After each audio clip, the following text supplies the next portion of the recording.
Well, my dear friend, today we are going to talk about preposition on.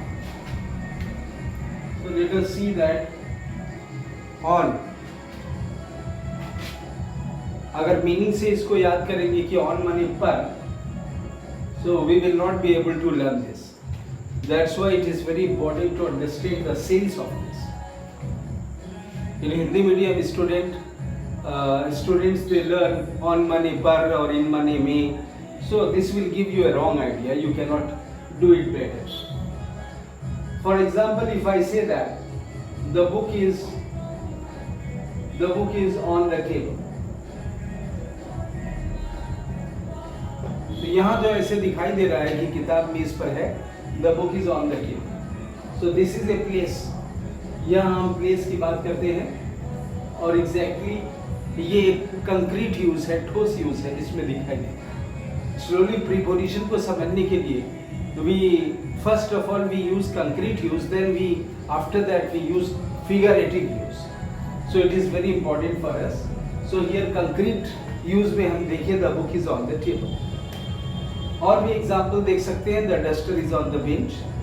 Contact में अगर है the clock is on the wall, कर सकते हैं the clock is on the wall. अब यहाँ ये दिखाई दे रहा है कि the clock is on the wall. The wall ऐसे है, clock इस तरह है, तो on का वो पोजीशन नहीं हुआ. But actually the meaning ये होता है कि depend है उस पे. जब हम कहते हैं the book is on the table, table को हटा लेंगे तो बुक भी गिर जाएगा. If I say that the clock is on the wall, wall को हटा लेंगे तो clock भी गिर सकता है. तो एक्चुअली द ऑन मीन्स जो उस पर डिपेंड होता है. जैसे अगर हम कहते हैं he lives on his parents. अब he lives on his parents का मतलब वो अपने पेरेंट्स के ऊपर प्लेस्ड नहीं है. इसका मतलब है कि he depends on his parents.